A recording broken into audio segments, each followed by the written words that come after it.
Let me know if this sounds familiar. You're in a medieval fantasy world, the evil demon king has invaded, and you, the chosen one, imbued with divine magic by the goddess, have been sent forth to defeat him. You're joined on your travels by your trusty elven mage and wise old mentor. Except something seems a little off. The chosen one kind of comes across as a dumb, horny jerk, a spoiled brat who's more interested in boning the demon king's minions than in actually defeating him. But regardless, you breach the castle walls and encounter the demon king's top lieutenant, who immediately, unceremoniously kills the chosen one. Indeed, if you couldn't tell by the writing in the opening scene and the fact that the wise old mentor is the one on our cover on Steam and not the chosen one, this is our real main character. So with the chosen one dead, the elven mage captured, and the wise old mentor nearly enslaved, he manages to escape by jumping out of a window almost to his death.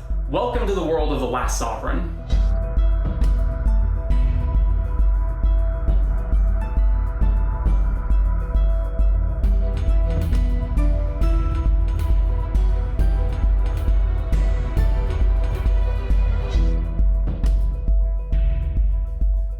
Last Sovereign is an adult fantasy RPG made by Sierra Lee, and that right there, the adult part, is going to put a lot of people off. I know that personally, if I had just come across the game on Steam without any context, I probably also would have written it off for that same reason. In fact, the only reason I did give the game a chance was because our Discord server that I'm in, some random stranger recommended it, saying, this is a great RPG with good writing. And it's not just the adult stuff, there's also the fact that the game is made in RPG Maker, and is in early access. So right there, you've got 3 different things that are going to be reasons that people would be reluctant to give this game a chance. So let me tackle those one at a time. So let's tackle early access first. The game has been in development since 2014, and it's basically complete. Aside from artwork missing from some of the spicy scenes later on in the game and some planned post-game content that isn't out yet, essentially the entire game is finished. So if you're worried about early access and maybe that the game, basically isn't finished yet, don't worry, it essentially is. Next up is RPG Maker, and a lot of people associate this with sort of poorly constructed, really low budget games that are all using the same prefab assets from RPG Maker itself,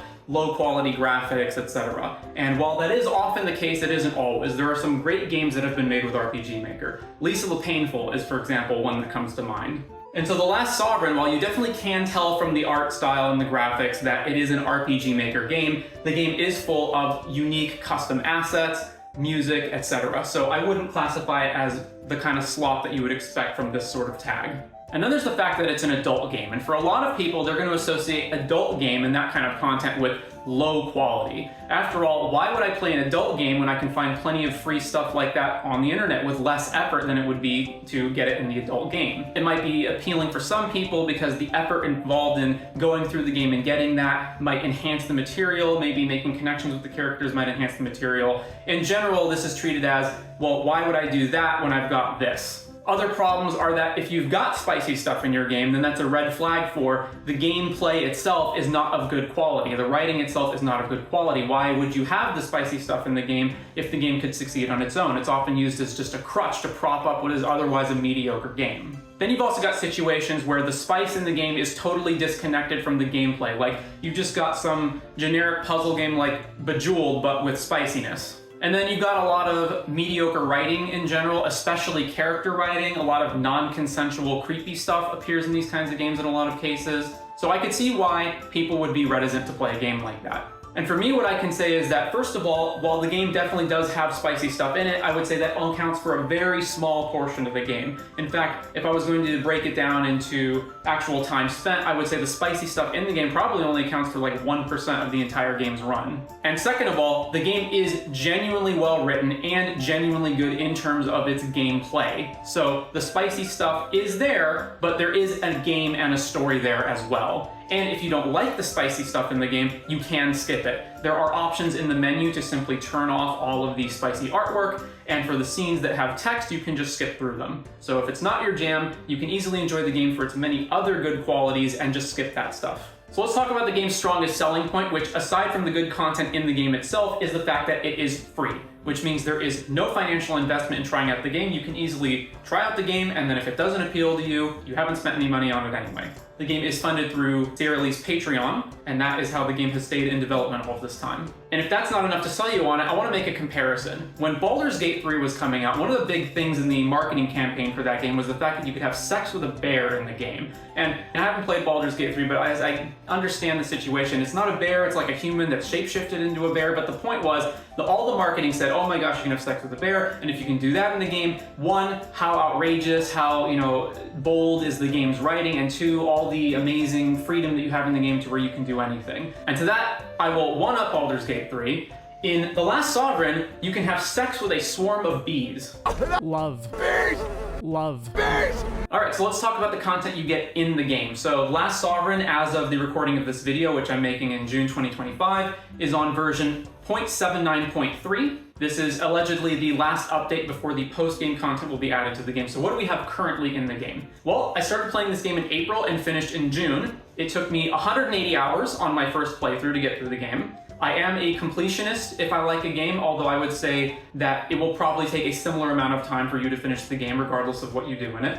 Some big positives: there is no filler, no grinding. There are no random encounters that you just stumble across in the world and you fight, 20 wolves and acquire 20 wolf pelts for a quest. Every encounter is a visible monster or other enemy on the map that you can interact with deliberately or go around, I suppose, if you want to.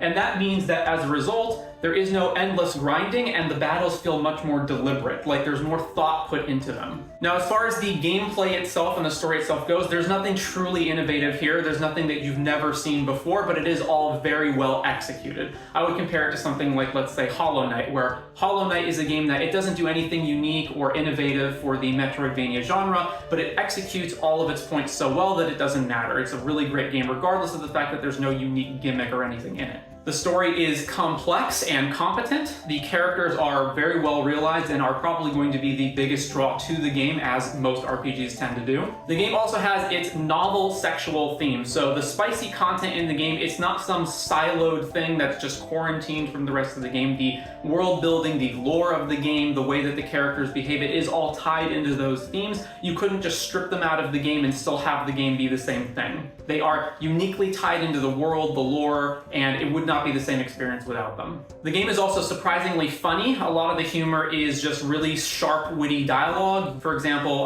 Dark Souls has the lore and world building come across in the item descriptions. This game has lots of jokes and punchlines in the item descriptions, lots of witty dialogue. There's lots of satire, both of spicy games and RPGs in general. The game also has a pretty deep world and world building, lore, that kind of stuff, that juicy stuff that you can just bite into. It also expands much more than you would think it would. I would compare this to something like Elden Ring, where when you first start that game, you see what seems to be a pretty big map, and then as you explore the game, it expands to a much bigger world than you would initially thought. This game does the same thing, where probably in Chapter 1, you think you've got a handle on what the scope of this game is going to be, and you have no idea it is going to expand far beyond what it initially appears as. The game's soundtrack is excellent. All of the music that you will be hearing in this video is from the game. And it's so good that I didn't realize what the soundtrack was when I first started, so let me explain. The soundtrack all sounds very cohesive. All the songs feel like they were made with the same tone and feeling and mood that they wanted to add to the game, but they're actually sourced from a lot of different places. Like, if I didn't know otherwise, I would have thought it was just one artist who had made all the songs, but they're actually from a whole bunch of places. They're from RPG Maker itself. There's a lot of royalty-free or copyright-free music taken. There's even Kevin MacLeod music in the game, and there's a lot of songs that were either donated by fans who, made music for the game, or they were edited to fit the game style. But I didn't notice all of these disparate sources while I was playing the game, and it comes across as pretty good. It's not revolutionary. I wouldn't say it's as good as something like the Undertale soundtrack, for example. There's nothing insanely good that's going to be on your mind, but there are a lot of good songs in this game. I think I got around 40 songs for my personal collection after I was finished playing it. There's also an incredible attention to detail in the game. I think in the 180 hours, huge script, hundreds of thousands of words in the game, I only noticed like 3 typos in the entire game. And I would just like to reinforce before we go forward that while I do have a lot of complaints, I do like to critique things, and you will see all of those analysis as we go through the video. I do really like the game. None of those problems were too much of an issue for me, and I would say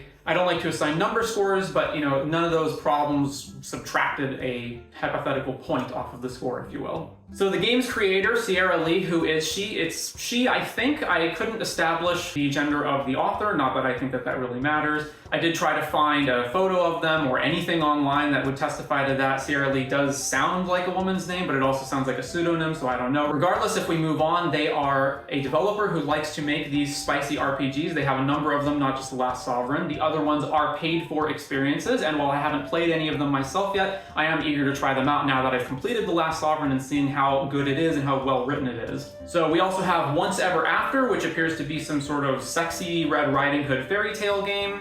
There is Ouroboros, which is some kind of time loop fantasy. And then Desecration of Wings, which I'm not exactly sure what the gimmick here is. I gather that it's another fantasy RPG of some sort. Also, I'd like to say before we get into the game that I will avoid spoilers if possible, but for a lot of topics that is not going to be possible. So in the early parts of the review, I will avoid spoilers for the most part, and if any of them do come up, I will let you know ahead of time. So the main topics that we're going to be discussing are the writing in the game. Specifically, we've got, story, plotting, pacing, dialogue, characters, that sort of thing. There's the actual game mechanics itself, like what are you doing in the game, and then there's the core gameplay, which is the combat, the turn-based RPG combat in the game that's separate from all of the other gameplay aspects. So let's start off with the characters. I mean, those are obviously going to be the main draw to the game, as is the case with most RPGs. But we got to talk about the story and setting to put them in their proper context. So as I said, this is your typical medieval fantasy world. It has, elves, dwarves, typical Tolkienian D&D style world. A big part of the plot is pushed forward by this incubus king, this invading evil demon king who invaded the continent of Arkland 20 years ago, and so most of the characters have a background in either directly fighting the demon king in the wars, or at least were affected by wars, wartime, poverty, etc., all of the fallout from that invasion. Of course, the game at its core is your typical harem wish fulfillment fantasy that you will get in these spicy games as you do. We've got an absolutely huge cast, and there's probably going to be way more people in the harem than is typical. Usually you'll get 3, 4, 5 girls, you'll have different routes and whatnot. Here's there's going to be 20 plus. The characters are really strong, really well written, including characters that are not as part of the combat. One of the easiest ways to endear a character to the player is to make them useful in gameplay. In this situation, it would be, if the party members are good in combat. And while that is the case, of course, there are party members that don't even join you in combat ever in the game. And it's a testament to how well written they are that so many of those characters are still good. In fact, one of my favorite characters in the game is never a part of combat in any way. They have other value, but it's not in combat, and I think that is a testament to how well written they are. Additionally, I will say that, spicy game aside, there are characters who are not a part of the spice, and they are just as well written as everyone else. It's not just, all your harem mates are the only ones who get characterization. Everybody in the game gets characterization. So of course, you've got all the typical wide breadth of different characters that are going to appeal to the male fantasy. You've got your tomboys, you've got your bookish girls, you've got your bitchy girls, you've got your autistic girls, every possible genre and personality type that you could think of. But of course, at the center, we have Simon, our main character. So what makes Simon such an appealing main character? Well, Simon is a war veteran. He is a soldier who has been fighting against the Incubus King all of this time for 20 years. He used to have a wife who he was very attached to early on, but she died in the war, which is a big part of what informs his character. He takes away from this a lot of what I would say is a common sentiment that is carried forward by people who have been in very difficult circumstances, whether it be a war or some other tragic situation, death in the family, personal losses. A lot of people can come away with that, with this understanding of what really matters in life. And so they don't get angry over small things. They are able to persevere and get through things that would otherwise be major sources of problems for regular people. They just kind of brush all of that aside because they understand there's more important things in life.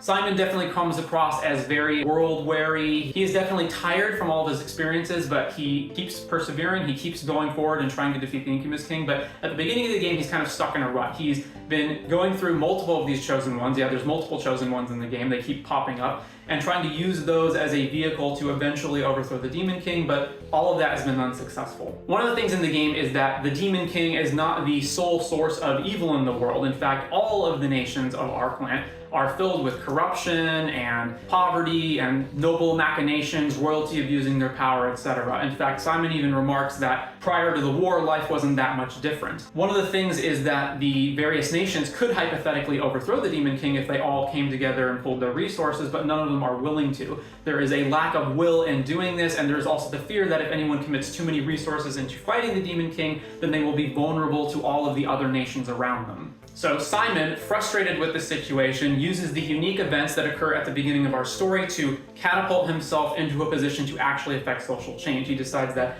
endlessly just going on these various war missions is not getting us anywhere, and that he should try to affect change through acquiring economic power, alliances, establishing trade routes, cozying up to allies in positions of power, and so on. Simon comes across as very stoic, he's very reasonable, very pragmatic, he's good about divorcing his emotions from his decision making. He serves very well as the main character and vehicle through which we're going to get the story. I would also say that Simon is sort of a unique protagonist in this, harem male wish fulfillment fantasy spicy game genre. He's not your typical plain guy insert or, ludicrously overpowered isekai protagonist, for example. He's an older gentleman, first of all, 55 years old at the start of the game, very traveled, very experienced, doesn't have a lot in common with your typical, 30-year-old gamer. Also, for the female fans in the audience, he definitely radiates DILF energy, so that's a positive.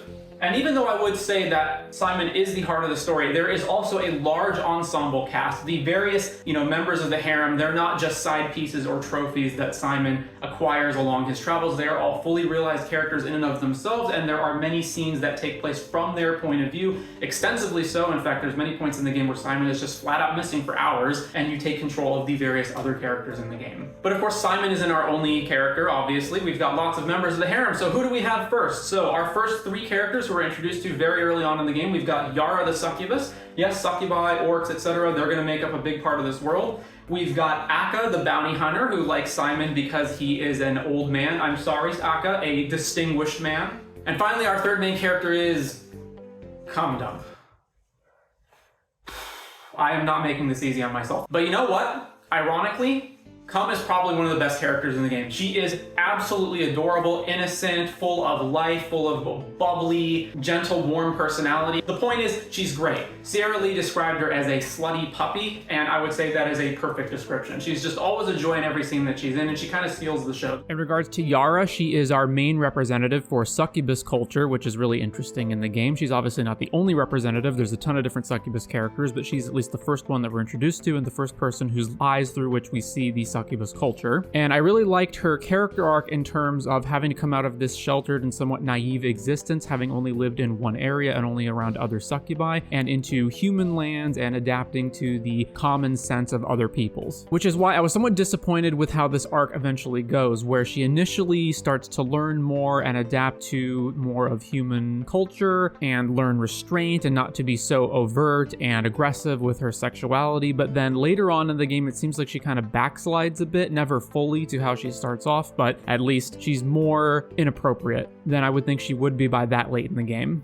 Another interesting part about the succubus culture is that it shows an interesting relationship with the religion as it's presented in the game. So the religion of Ivala is not one for one with any real life religion. There's obviously some reminiscence of Christianity or Catholicism in it with ideas of monogamy and purity and whatnot, but it's not a one-to-one with any of those. And it would have been very easy and I think cliche for a game like this, a spicy game with adult content, to be dismissive of religion and anything good about it, but this game takes the opposite approach. The priestesses and various devout people within it are a mix of everyone just like anybody else. And in fact, some of the most moral and upstanding people in the game are specifically religious. Then, lest the non-harem members go unmentioned, we've got Orkant. This is another one of our early introductions. Orkant is an orc who is uncommonly intelligent for his species. Most orcs are just, rampaging pillagers who are motivated by sex and slaughter. Orkant has those base primal urges, but he is a far more intelligent creature than that. And that is one of the big things that he struggles with in the early game, is that he has the intelligence that doesn't match his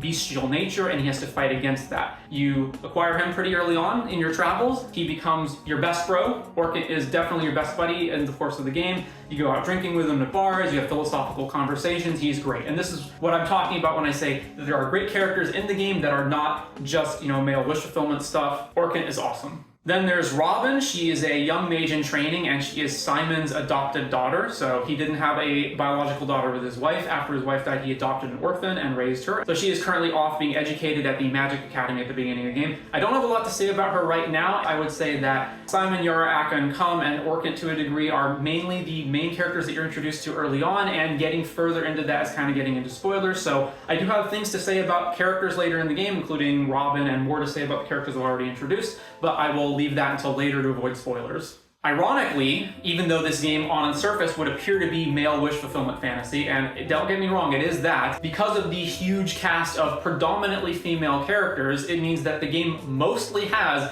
very strong, well-written female characters. So this game can appeal to anyone, even people who are not necessarily caring of the spicy content, or if you're a female gamer who would just write this off immediately as, oh, it's just male wish fulfillment fantasy. Again, it is that, but it is more than that. So as I've said, the characters in the game are incredibly well realized. I loved all the dialogue, I loved all the interactions with the characters. You also get lots of unique combinations where different characters that you pick up have different relationships with each other, not just with Simon, but with each other as well. And one of the things about this game is that you occasionally will have some, slice of life scenes where the characters just kind of, sit around a campfire talking with each other. And I'm usually not a big slice of life fan, but in this case, I actually wanted more of those scenes. I wanted more character interactions of just the characters talking with each other, joking around, having fun. I really liked all of their chemistry. The game is also cognizant of and remembers things that you might not even think about hours and hours into the game. So for example, there's a pretty early part in the game where, the elven mage that I mentioned earlier, she is captured, imprisoned, tortured by the enemy, and then later on in the game, she meets back up with that enemy later in a different context, and a lot of games would have just, hey, that's been hours since that happened. It's probably been like 60 hours since the beginning of the game. The player's not thinking about that anymore, and they would just brush over that. In this case, they specifically remember that. Those characters have a conversation about what happened to her. She confronts the enemy about imprisoning her all of that time. I like that details like that are not forgotten and they're kept in the game. It really adds to the characterization. But even though there are so many characters, and I would say none of them are bad, I do like some characters more than others, and I think some characters are maybe blander than others, but I wouldn't say any of them are outright bad. It does lead to a problem where when you've got a cast of 20 plus different characters that all need their appropriate screen time, you only have so much time for everyone, and so the problem is that some characters can feel like they get left behind as the game goes along, especially later on in chapters 4 and 5 of this 5-chapter game, where you have so many characters vying for screen time. In particular, Robin, the adopted daughter and mage, who I really like, she has a pretty good character arc for, I would say, a good amount of the game, probably like half the game, and then we get to a point where she reaches the end of that arc, and then she really doesn't have anything to do after that. And I found this to be my biggest disappointment with the characters, because I really liked her, but after probably about the halfway mark, she essentially has nothing to do in the story anymore, and she's just there as a plot device to, we need some magical problem answered, she's our top mage, she's gonna answer the problem, and doesn't have much to do outside of that.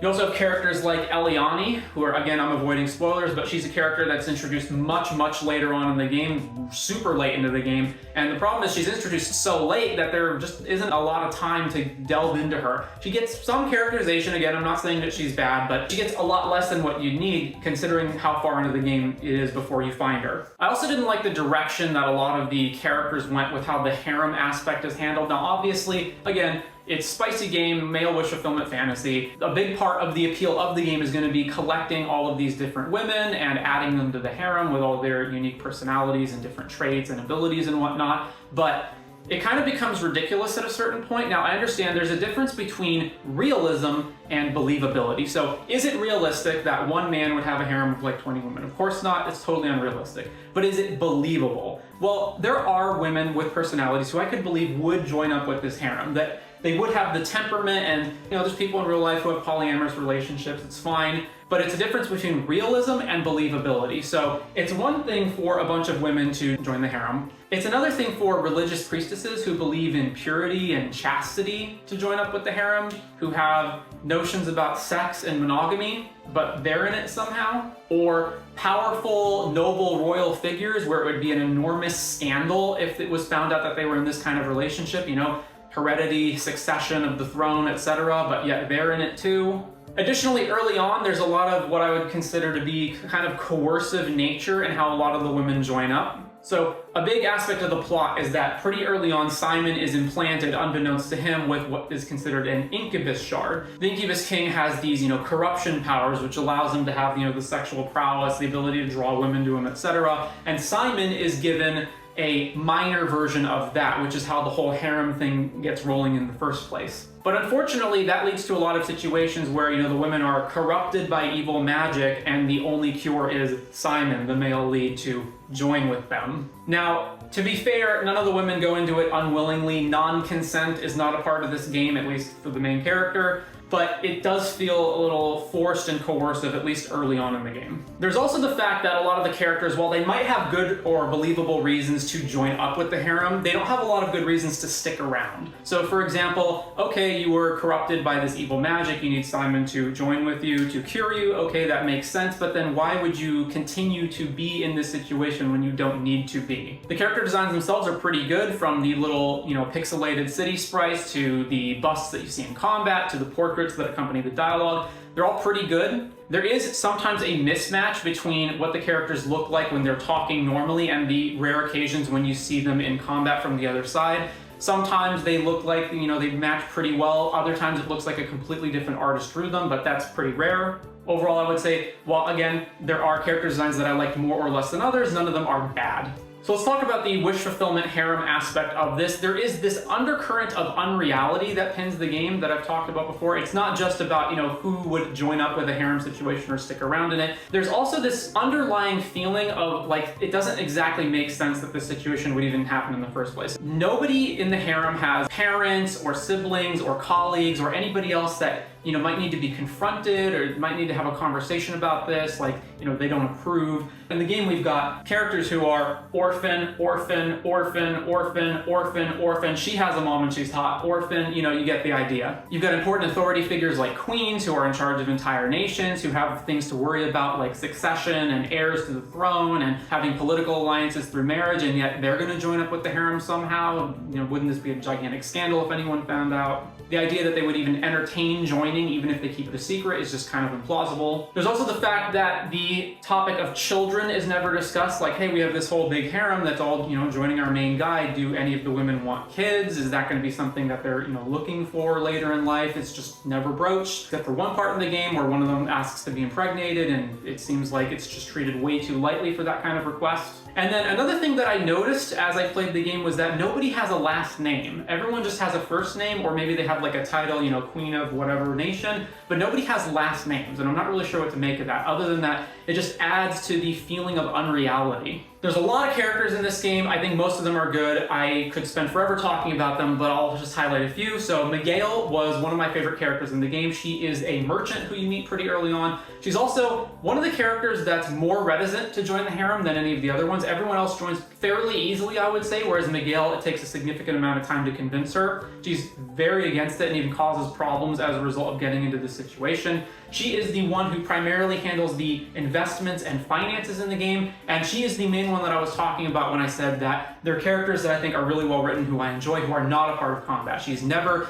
in the main four-party, member formation fighting monsters. She's just always behind the scenes handling the money side of stuff, and I really liked her. She does eventually embody the whole cutthroat merchant, but secretly has a heart of gold, although that's not apparent, at least for a long time in the early game. She definitely has this sort of somewhat bitchy attitude and definitely resting bitch face, which I think adds to her appeal. It's more of the whole package. She just works really well with all of her various aspects. Okay, so now I'm going to talk about some of the characters that you meet later on, or at least later events from characters that I've already discussed. So if you don't want any spoilers, you can just jump ahead to the combat section, but there are things to discuss in regards to the characters in the game that I feel are important to talk about before we move on. So in regards to Robin, I understand that this is a part of many spicy games, but at least in this case, I really did not need there to be an incest plot. There are characters that are not a part of the harem, and I don't understand why Robin couldn't have been one of them. While I will say that I would have preferred the game not go in this direction, and I don't think it was necessary, if you were going to go in this direction,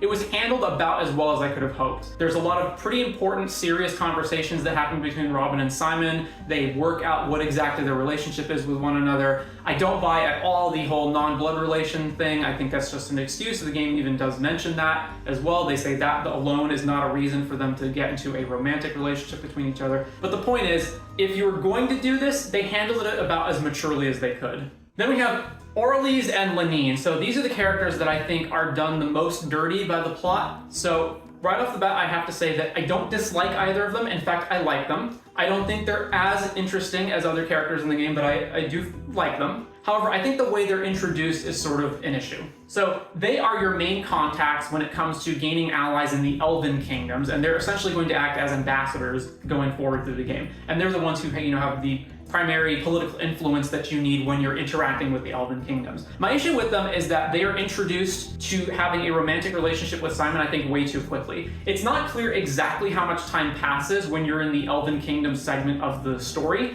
However, it feels like you've known them for maybe a few weeks or at most a month, and suddenly, with very little actual on-screen interactions with these two characters, they suddenly want to join up with a harem situation with Simon. And this is, again, despite the fact that they are considered elders, which doesn't mean literally old, but means, they're in a position of somewhat revered power in their Elven communities, and it would be scandalous for them to be known that not only were they in a harem situation, but even that they were in a relationship with a non-elf. So it feels pretty contrived that they wind up joining Simon. Another issue is that, unlike Miguel, Lenine and Orlys also do not take part in any combat, but they also have no real use outside of their ambassadorial nature with the Elven Kingdoms. When the story is not involved with the Elven Kingdoms, they basically have nothing to do. And this is exacerbated further by the problem that immediately after you end the Elven Kingdom part of the storyline, you immediately jump into multiple consecutive other trips to other nations that are non-elves, where Lenine and Orlys don't join you, and they just stay behind at your headquarters, and you don't see them for huge chunks of the game, despite the fact that they were just introduced. So normally the way that the plot progression goes with the characters is a new character gets introduced, and there's a good amount of time devoted to introducing that character, having them be a part of whatever part of the story is happening at that time. But the problem is that the moment that you're out of the Elven Kingdoms, you're immediately flown into a different nation, and then Lenine and Orlys are just gone. And so you don't see them for quite a time. And as a result, they get less characterization than they would need. The game also does this thing where there's an A and B route, where initially Lenine and Orlys are antagonistic towards each other, and while you do wind up recruiting both of them into the harem eventually, you're initially poised with having to choose one over the other. And I think while this could have worked in theory, the problem is that Orlys is so much better of an initial prospect. She's the one who's much more level-headed, seems to have much more intelligence, much more reasonability, whereas Lenine just comes off as someone who's just horribly naive about the outside world and is joining the harem for purely selfish motivations instead of what Orlys has. Additionally, having played both routes now myself, Orlys' route is way better. It is more intelligent, you get better dialogue out of it, it makes more sense where the story goes, and even the scene where they converge and you recruit both of them is better in Orlys' route than it is in Lenine's route. And also, bizarrely enough, again, this doesn't matter to me too much, but there is artwork in Orlys' spicy scene if you choose to go with her route, but there isn't any artwork in Lenine's scene, which is really weird because this doesn't feel like an early access problem where, a lot of the artwork for the spicy scenes isn't around in chapters 4 and up. This occurs in chapter 3 and it's just missing. And then I think the biggest wrong move in the game is the introduction of Wendy's, Simon's wife, as actually being alive after all. When you have a character who dies in a story, right? In fantasy stories, you can have times when they're resurrected, but I think the big thing is that when a character is dead, there is a sort of gravitas, a tragedy to that. The fact that Simon had a wife who he was together with for like 10 or 11 years, I forget exactly how long, who she was his world, she was the strongest relationship in his life, and he was absolutely devastated when she died. And that informs his character. It gives the character an air of tragedy, an air of character building, of having overcome this tragedy and continued to live his life, that is completely undone by having her reintroduced later in the story. And without much issue. I mean, there's a fairly long dungeon that you have to go to in order to re-recruit her into the harem once you find out that she's alive again. And there's a pretty long ongoing quest to, restore her body. But as far as her accepting of this harem situation and being reintroduced, it feels like it kind of occurs without much issue. And although Wendy's is portrayed as the much more open one in the relationship and the one who was always pushing Simon into sexually adventurous things going on when they were together, I'd say that there's a big difference between having flings, being a swinger, and accepting that your husband has not only moved on from your death, but that he is now in a relationship with 19 other women besides you, and that you're just going to be one of them. And it also throws a wrench into the equality situation. So while the player might have different characters who they consider to be more interesting or less interesting, like you're gonna have your favorites, you're gonna have your best girls or whatever, and I'm no different. There's characters that I like more or less in the story. Simon, at least, always treats them as being equal. He doesn't prioritize any of the members of the harem over any other. He maintains that they should all have strong, good relationships with each other, and that no one takes priority, and no one is better or raised onto a pedestal more than any of the other girls. And that makes sense. That works. If you're gonna have a relationship like this, that's what it should be. But Wendy's being introduced throws a wrench into that, because now you have a character who should be more important to Simon, who was his original wife, who he was with for a lot longer of time, who he has carried this torch in his heart for this entire time. And now she's being reintroduced, and she's just supposed to be one of the other women in the harem like everyone else, and it doesn't work. It also undermines something else that happens. So Wynn is another character who is introduced into the harem at some point, and she is introduced as she had a three-way relationship with Simon and his wife, but she was much more interested in Wendy's specifically, and when Wendy's died, Wynn and Simon's relationship broke apart as a result of that, and Wynn has taken it much harder than Simon. She has spent the last 20 years basically isolated, alone in her home, and to the point where she has even taken the step of digging up Simon's wife's body and putting it in a coffin in her house to memorialize in this shrine. And when Simon finds out that she, desecrated his wife's grave, he is absolutely pissed about this. He is irate. It is the most angry he is in the entire game, rightfully so. It puts a huge barrier in between him and Wynn in their relationship and having any sort of reconciliation between them. And yet, by Wendy's actually being alive and needing that skeletal body to sort of reincarnate, Wynn is proven to actually have been correct the whole time, and this is just glossed over. And finally, I think it's really weird that Wendy's doesn't have her own unique character sprite. The game has a pretty good track record of having unique designs, whether that be the portraits that accompany dialogue or the sprites from the characters walking around in the game world that have very nice pixel art.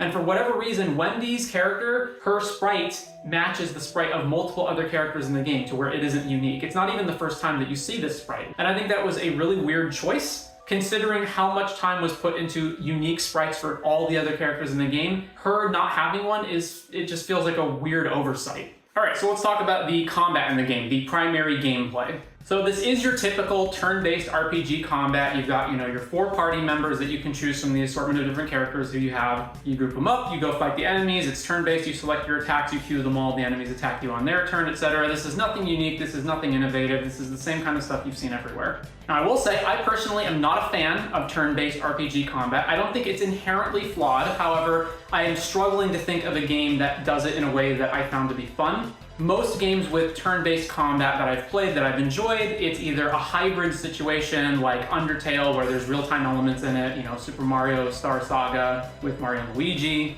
or it's a game like Golden Sun, which I enjoyed, but not because of the turn-based combat, but because of the other things that the game had to offer, like the puzzles in the game, for example. So that being said, if you're not a fan of turn-based combat, this probably isn't going to change your mind. For me, I'm also not a fan of turn-based combat, and the turn-based combat in Last Sovereign is decent. It is reasonably good. I'm not exactly sure what the ratio is between the combat in the game and non-combat, like, story, dialogue, or gameplay that isn't in combat. I haven't counted it up. My gut feeling is that it's somewhere around maybe like a 60-40 or 70-30 split in favor of non-combat. So the combat is less a part of the game, but it is a significant portion of it. So as far as turn-based RPG combat goes, I will say I do generally like how it's presented in this game, but there are a lot of problems. So let me start with the stuff that I like. I like that there is a lot of customization. You can choose many different characters to be a part of your team, and they will have different synergies with each other and different ways that, you can have your different loadouts of the various party members. Some work better or worse than others, or they might have like higher damage or more healing. You can have more offensive parties, more defensive parties,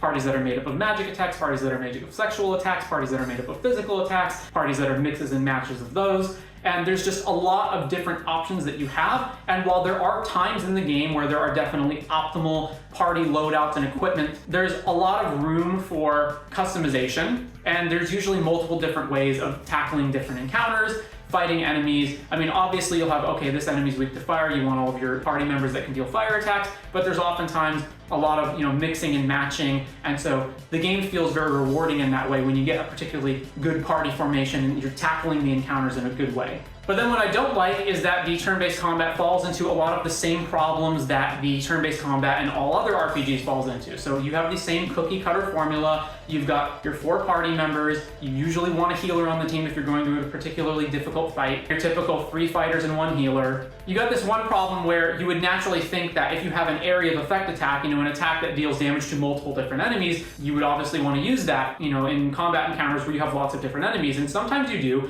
and sometimes the problem is that the area of effect attacks generally will have lower damage, significantly so, than single target attacks. So a lot of times it winds up being better to just focus fire one enemy at a time, even if there's like 6+ different enemies that you're fighting, because you just need to kill them off as fast as possible so that they don't attack you. And it typically only really works to spread the damage out if you've got multiple AoE fighters that can hit all enemies simultaneously and you've got multiple of those queued. And a lot of times you need like 3 in a row to kill a bunch of stuff. You've also got the typical bosses being immune to status effects. So while this game definitely has more bosses being not immune, so there are times where you can poison the boss or you can stun or paralyze the boss, there's also lots of times where you can't do that, especially late game. It winds up having this situation where it's like, well, why do I have all of these debuff attacks and poison attacks if they can't poison the boss? And you've also what I call the revive and die doom spiral. So the enemies will target your character, they get killed, so you now need to take a turn off to revive that character. So obviously the dead character doesn't get a move on that round,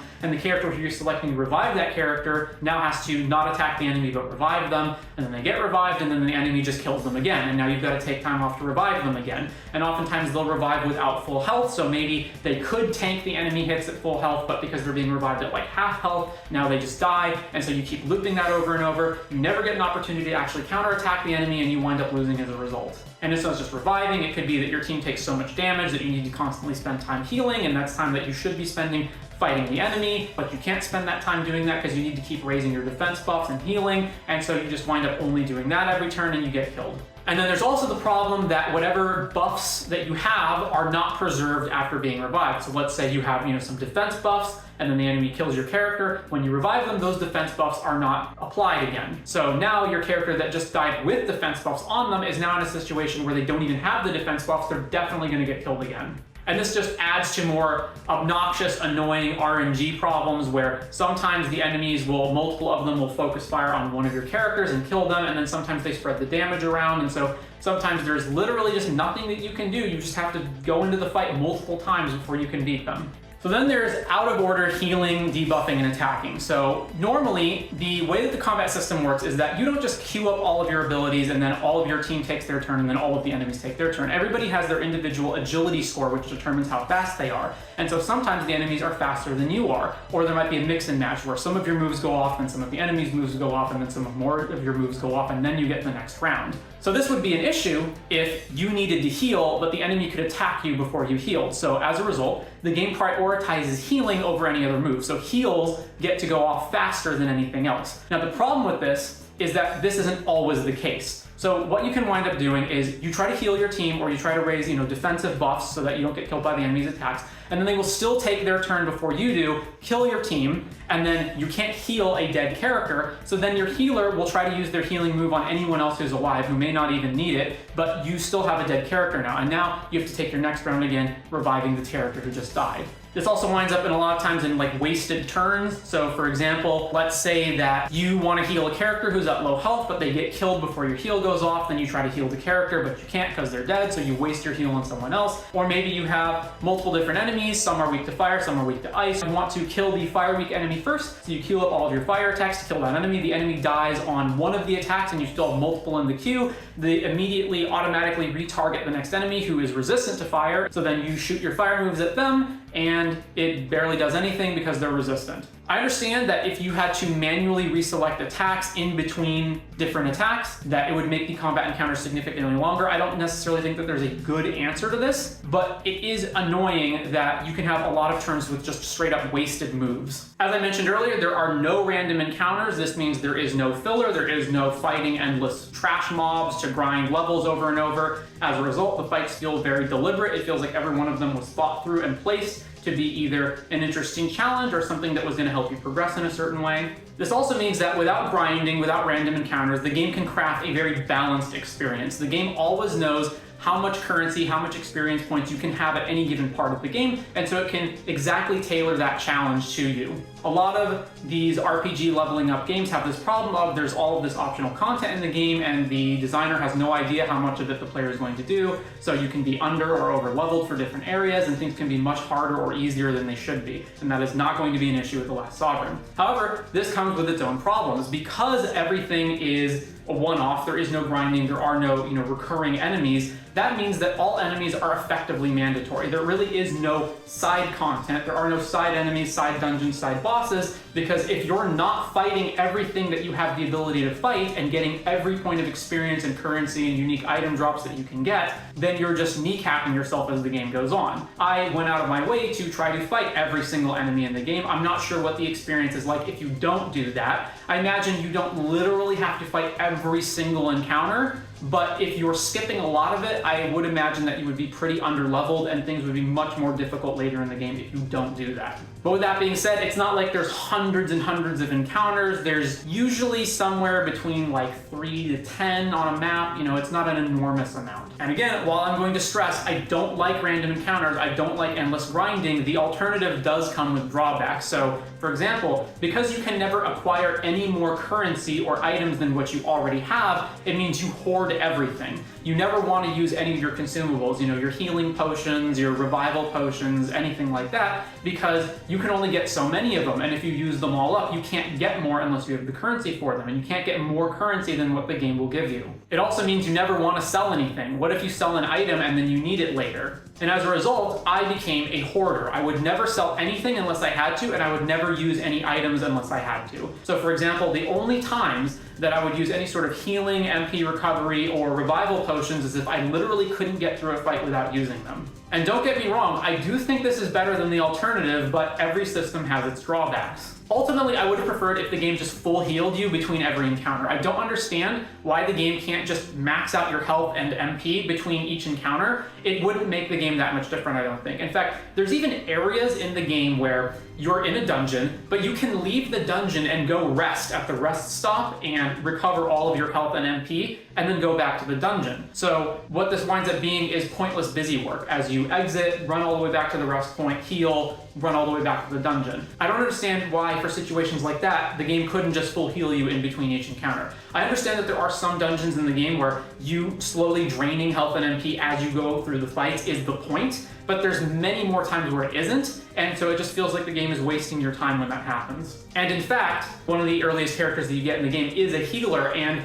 pretty quickly, she will have enough MP that it's not going to be an issue. You can heal outside of combat. So you finish your encounter, you can just pop open the menu, go select your healer, and heal everyone in the party back to full. And you usually, I can't even think of an exception to this, have enough MP where it's never going to be a problem. The healer character in your party is never going to run out of MP before you get to the next rest stop. So I, again, do not understand why the game couldn't just full heal you in between fights. There are also times in the game where you are put into multiple consecutive battles in a row that are very annoying because you do not get to heal in between them, and more importantly, you do not get to save in between them. So you might have a gauntlet of like 5 different enemy encounters, and you beat all of the enemy encounters for the first 4, and then you die on the 5th one, and then you have to reload your save and go all the way back to the beginning and fight the first 4 again before you can get to the 5th one. And you died on the 5th one probably because it was the hardest one, or because you drained all of your HP and MP getting to the 5th one, and so you're the least equipped to actually win that one when you have the least experience with it, and so you just have to fight them over and over until you can get through the 5th one and then save. Then there are and this is the part of the game that actually pissed me off and is the only part of the game that I legitimately am annoyed by,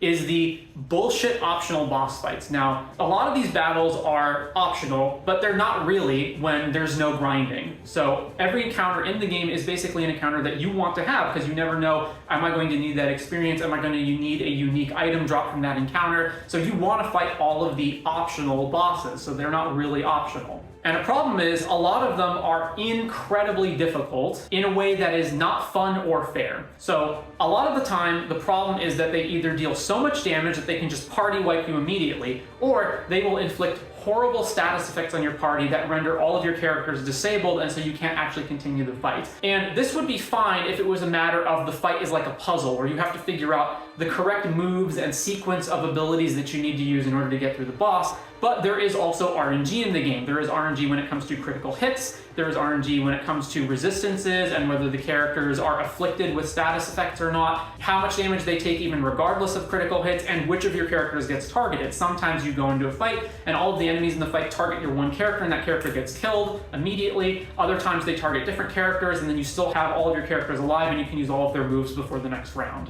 And so a fair number of the optional bosses in the game wind up being these exercises in frustration where you just bash your head against the wall fighting them over and over and over and over until you just fluke your way through it, because there was no actual way to consistently get through the fight. In fact, there were even points in the game where I was really frustrated with fights and I would look up a guide to how to do it, and I would make sure that my party was exactly the characters that the guide suggested with exactly the equipment they suggested, and you would still die over and over and over because RNG is a part of the fights. So let's talk about status effects and the different points that you have in combat. So one of the bigger problems with turn-based RPG combat is it can devolve into the same patterns over and over. You've got a party of 4 different characters from a selection of potentially more than 4 characters. You are going to make that either all of your highest damage attackers or 3 characters with various abilities and 1 healer. And then you attack the enemy with all of your highest damage attacks, or at least the ones that do the most damage while conserving the most MP, whatever the best ratio of that is, and a healer who's going to heal every turn or every other turn, and you just rinse and repeat the same exact moves over and over and over.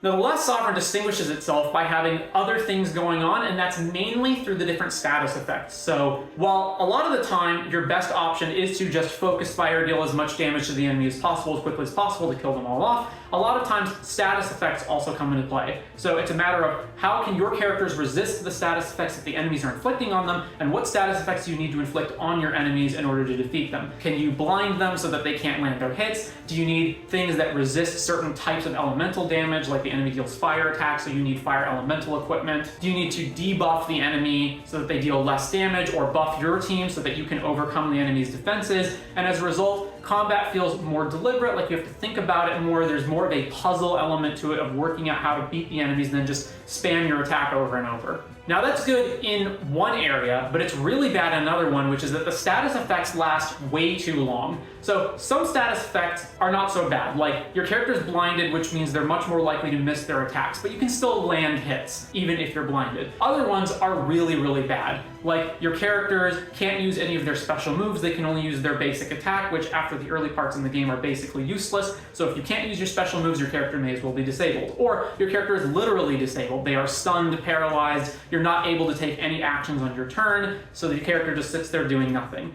And it would be one thing if that was something that lasted a little bit. So, okay, my character is disabled for this round, so I have to make sure that, I take this round off and I can recover next round. But these status effects last way too long. The status effects, on average, will last 5 to 6 turns. The battle might not even last 5 to 6 turns. So if your character is afflicted with, again, paralysis, petrification, stun, any of these types of effects, you're just fucked. And you basically have to go into the fight with either a character that isn't going to be afflicted with the status effect, or make sure that you have equipment that can resist it. Or if you don't have the ability to do that, just cross your fingers and hope that the RNG is good for you. Also, as I mentioned, you need MP to use your special moves. Your special moves are the only attacks worth using outside of the early game. So if you run out of MP, you're fucked. You can't win fights anymore. And while this usually isn't a problem, you usually have enough MP to get through whatever encounters you have and then get to the next rest point before you enter the next rounds and series of encounters. Sometimes you do run out of MP, either because there are so many encounters in a row without being able to rest that you run out of MP, or sometimes the enemies will literally have MP draining attacks, and that's part of the challenge. Now, apart from MP, there is also SP. So MP usually stands for, mana points or magic points. SP in this case stands for sexual points. This is different than MP. This is the resource that the succubus characters use. There's some other characters besides the succubi that use it, but it's mainly them. Their attacks are all sexual in nature, so they require sex points in order to access those attacks. MP is a status bar that you have that is maxed out at first, and then it drains over time as you use abilities. SP works similarly to that.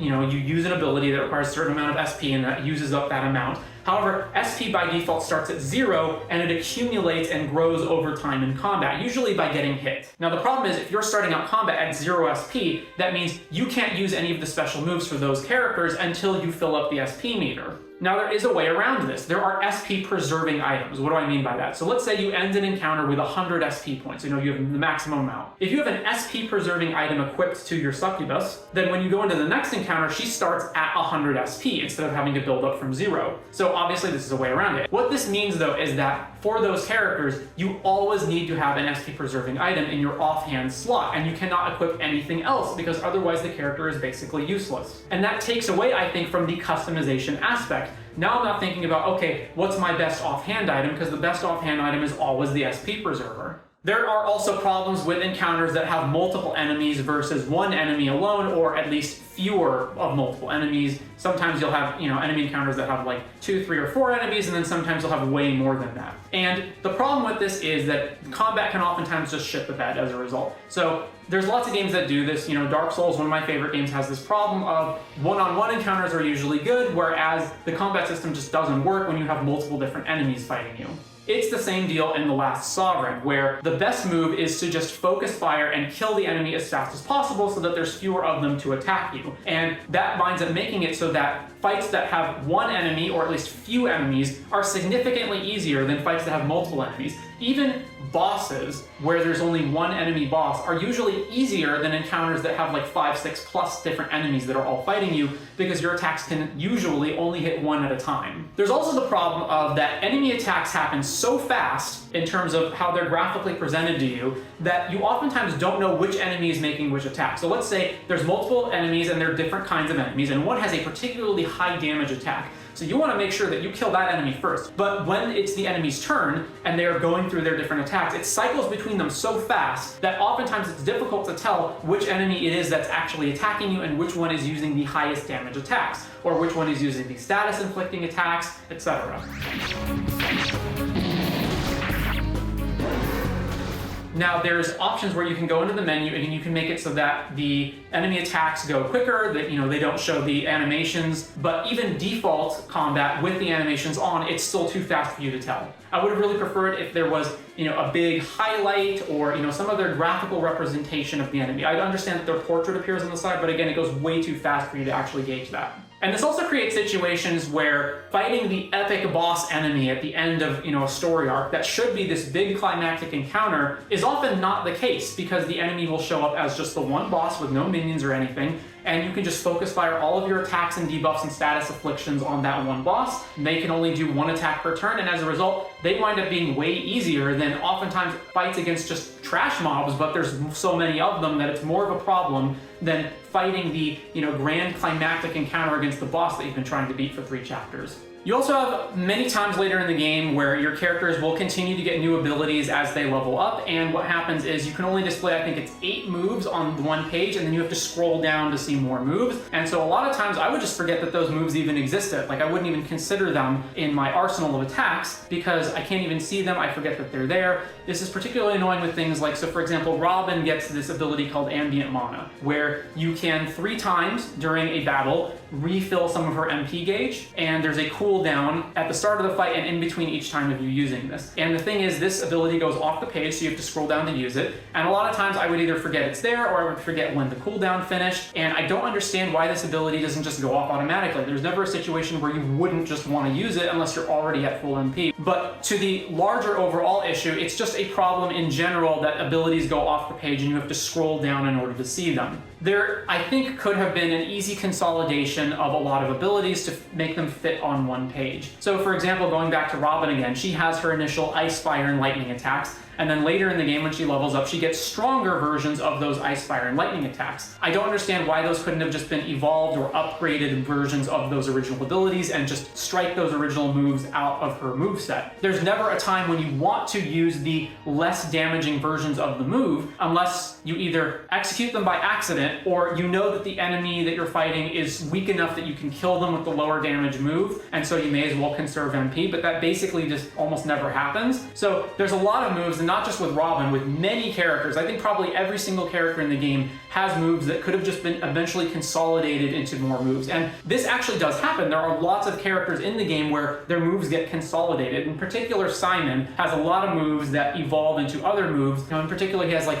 debuffing of various different types that just get all combined into a single debuff attack. And I really don't see why that couldn't have been done with many of the moves on most of the characters in the game. So let's talk about another problem, and that's memory issues in combat. So there are enemies in the game, of course, that have various resistances and weaknesses to the different elemental attacks. So you, of course, have your basic attacks. You know, your basic physical attacks, and then you've got lightning, ice, and fire are like the primary sources of magic. But you also have other kinds of attacks in the game, like sexual attacks, anti-sexual attacks. Later, you're going to get, dark, holy, earth magic, poison. You have all of these different kinds of attacks. And, like Pokemon has leaf characters are weak to fire, this game operates under similar logic. Sometimes enemies present and their weaknesses are obvious on their face. Like, you're fighting a fire elemental enemy, obviously they're weak to ice. Sometimes it's less clear, but you can still make a generally good guess. Like an enemy is equipped with a bunch of metal armor all over them, well, they're probably weak to lightning because metal conducts electricity. Okay, that makes sense. Or, you're fighting enemies in the desert, which is a really hot area, so they're resistant to fire but weak to ice. Okay, that makes sense.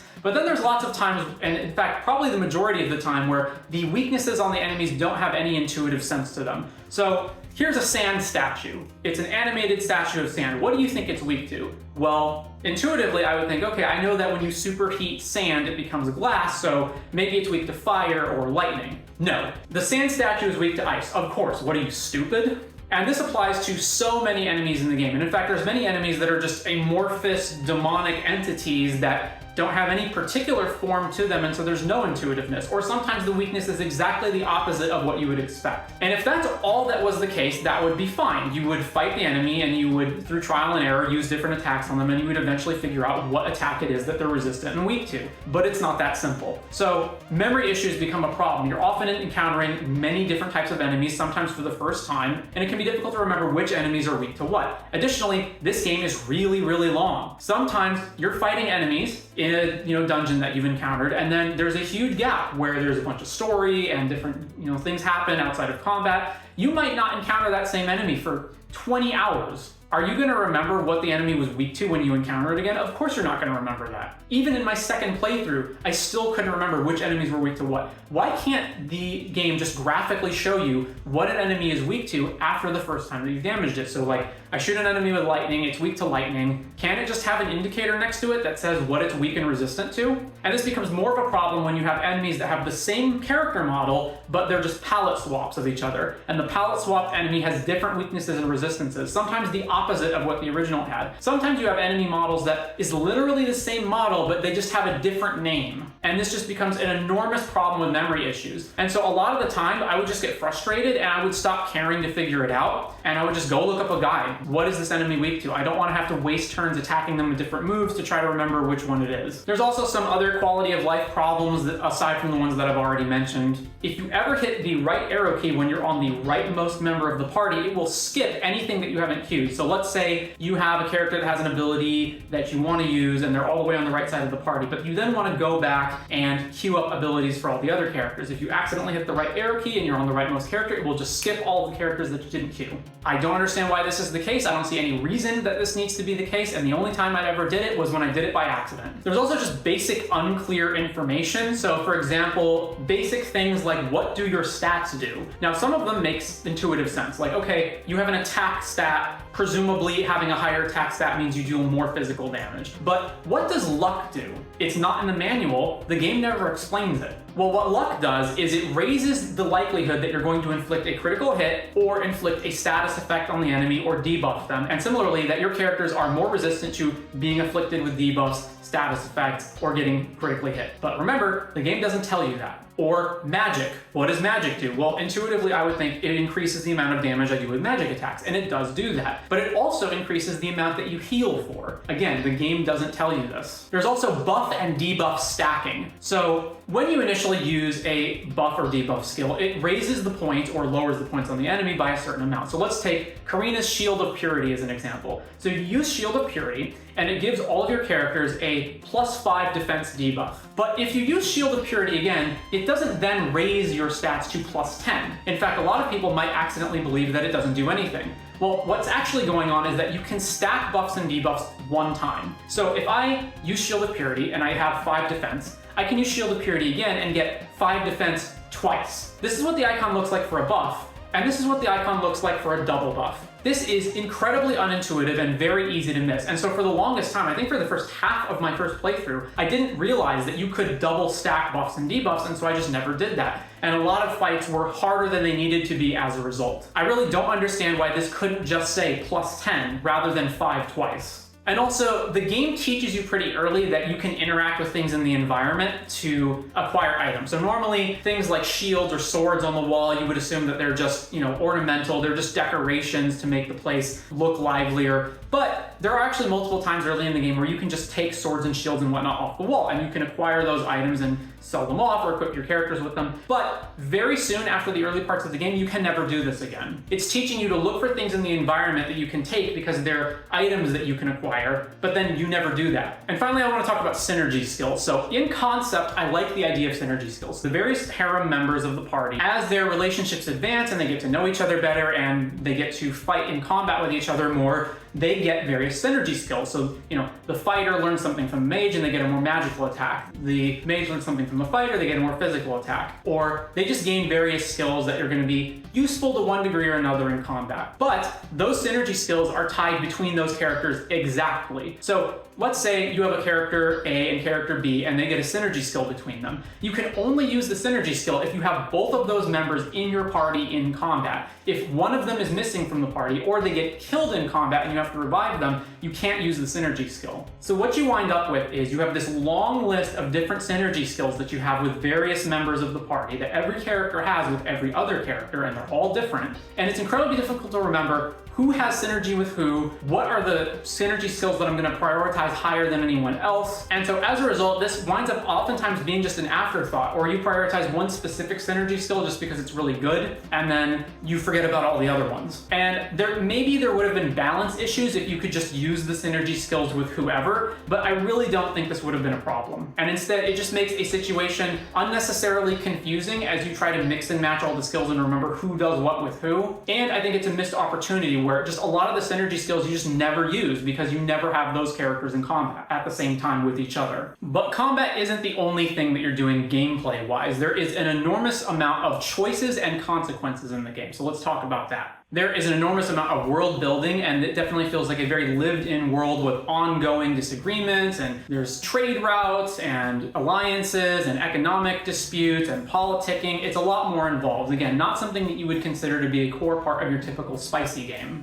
We're talking philosophy, class systems, identity, what does it mean to be human, what's the moral virtue in this situation, moral dilemmas, etc. So let me be upfront that while not all of your choices matter significantly, all of your choices do matter. They all eventually play a role at some point in the game. A good example of this might be something that seems initially innocuous. You go to this town and you meet these sanitation mages. These are basically a guild of mages who are in charge of the sewer system, hygiene, cleansing, sickness, that kind of thing. Initially, this comes across as relatively unimportant. But if you donate to the sanitation mages and make sure that their guild is properly funded, then 80 hours from now, when there's an important council vote being held, you can call on their testimony to help you secure the vote that you want. So choices and consequences like that permeate the entire game, and even things that seem to be relatively unimportant can become important later on. The best consequence of this that I really like is how areas dynamically change as you affect the world. So you make sure that there are alliances between nations, you encourage immigration, and then characters from one area of the world will come and be in the city in another area of the world. You'll have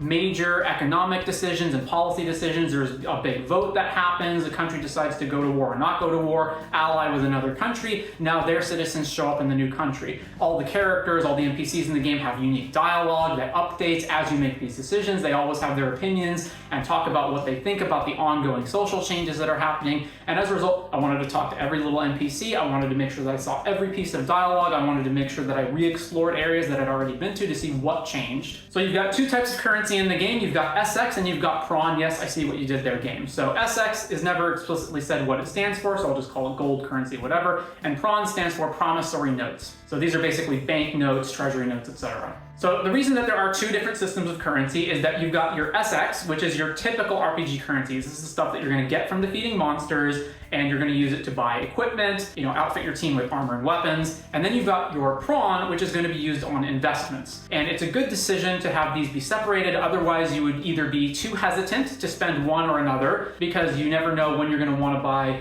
more equipment, or when you're going to want to do more investing, or you might overinvest in investments or overbuy equipment, for example, and then not have enough to use the other one. So prawn exclusively for investments, SX exclusively for, equipment. Now, I like the idea here, but the problem is that there is something going on with compound interest in the game, and the game does not do a good enough job of explaining this to you. So as you come across different characters in the game, some of them will have different investment opportunities. This might be something like investing in a bank, which you would expect naturally would have good financial returns. Other things would be improving the infrastructure of an area, donating to somebody's pet project, making sure to beautify the streets, etc. And these might have different kinds of returns, not necessarily financial returns, but maybe, again, you're improving the infrastructure of the nation. Maybe the citizens or leaders of the nation will have a more favorable outlook on you if you do that. So there is always some sort of return on your investment, but it's not necessarily in currency. And this is a problem because if you don't invest wisely at the beginning of the game, you are fucking yourself over as you continue through the game. This stuff matters, and it matters early, immediately. The very first time you can make investments, this is already going to matter as the game progresses. So let's say you make good investments in terms of their financial returns. Again, let's say you're investing in a bank. That means that you're going to get financial returns, and you're going to get financial returns more often and earlier than you would if you had invested later. This means that you will have more prawn to make more investments, to get more prawn, to make more again, compound interest. The more good investments that you make, at least investments that have financial returns, the more investments you can make. So typically, there will be opportunities for various investments in an area. Sometimes you have enough prawn to invest in everything. Other times you can only invest in some things and not in others. Now the question is the game going to give you enough prawn that you can make pretty good investments in all the things, or should you be saving some of your prawn so that you can make more investments later, so that you can make one really big investment and then use that investment to make more investments? Should I be spending as much as I can? Should I be conservative with my funds and only fund certain things? How important are the investments that don't give you financial returns? And the problem is the game really doesn't give you good reason to invest in one or the other than telling you these certain investments will give you financial returns, but you don't get pretty good grasp on the other investments, or which investments should I be investing in the first place? What are going to be the returns for the stuff that doesn't give me money? Is that worth it? I don't know. It feels impossible to determine without having a guide open. So my first time through, I didn't know what to invest in, so I just made a mix of different investments. I tried to invest most of, but not necessarily all of my prawn into the different investments in the area, and I tried to have a mix of financial investments and things that had other returns besides that, and that was incorrect. What you should be doing is basically prioritizing as much financial investment as possible to make sure that you can get back as many financial returns, and using that to have more investments. But it's not even that straightforward, because sometimes if you don't invest in something, you can't invest in it later. Other times you can invest in it later, but the cost to invest in it has gone up. Sometimes it's actually more optimal to wait for the price to go up, because it's better to invest in other things first and then invest in that original thing even though the price increased. And again, it feels like something that's just impossible to work out on your own without having a guide open. So let's say I'm at a part in the game and there's an investment that comes along and it's really expensive. Maybe it's so expensive that I can't even invest in it. Is that intentional? Should I not have the ability to invest in it at this point in the game? Like, is this intended, or have I made bad decisions leading up to this and that's why I don't have enough funds? Or is the amount of funds that I have reasonable? So again, while I like the idea, I don't think that in execution it actually works as well as the creator thought it would.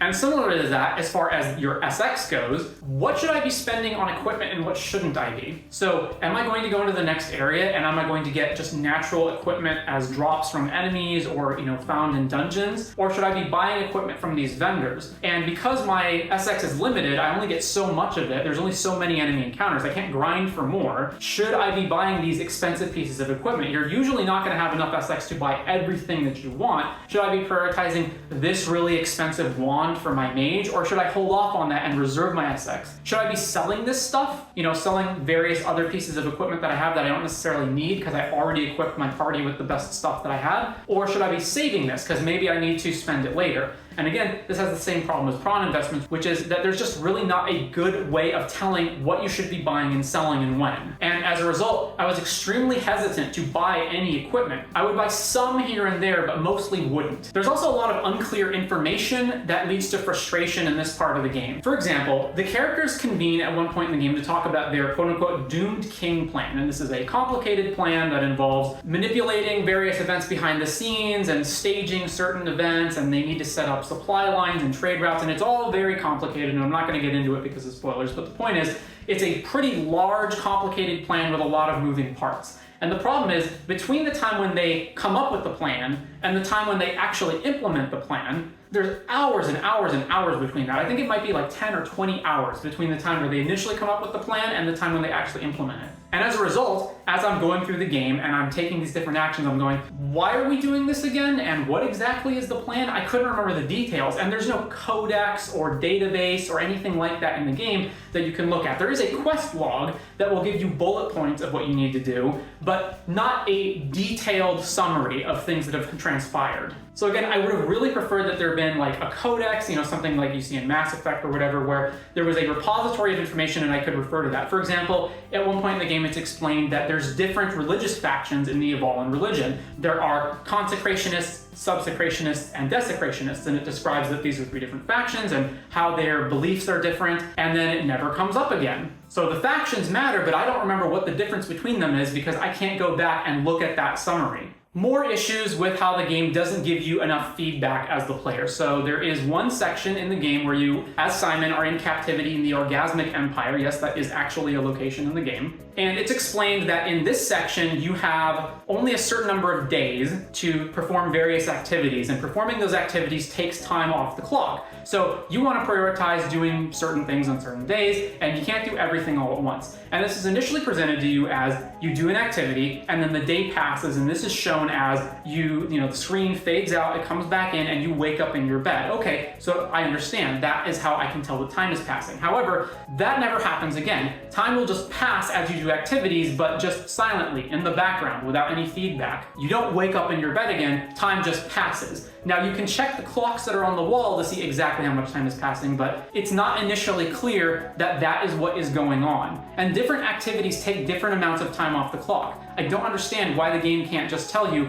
this activity is going to take X amount of time, this activity is going to take a different X amount of time, Y amount of time. Instead, you just have to guess or just save constantly. And bringing up the issue of that even good systems have unintended downsides, while I again do like that there are lots of different choices that you can make and that they have meaningful consequences, this does lead to the problem of you can unintentionally screw yourself over through actions that you've taken earlier in the game that you cannot recover from, or you can easily miss things. So for example, there is a council vote between various nations that's held at some point in chapter 2, and you want to make sure that the vote goes your way on those different votes. One of the votes is, should the nations undertake an extermination campaign to kill all of the roaming barbarous orcs that are in the countryside prior to a potential invasion by the Incubus King? We want to make sure that he doesn't have any roaming troops to draw from, or that we're not expending resources putting out fires from these various marauding bands of orcs. Now, you as the player, you want to make sure that the extermination campaign doesn't go through. You don't want the orcs exterminated. So I, at this point in the game, also did not want the orcs exterminated. But because of actions that I'd taken previously in the game, I could not get this vote to go the way I wanted to. I even reloaded multiple times trying to make different decisions to get the vote the way I wanted to go, and it just wouldn't happen. And this occurred not just with the orc extermination campaign, but with multiple other votes. For example, there's a vault full of ancient powerful weapons, and there's a disagreement on whether we should open the vault and use those weapons or not.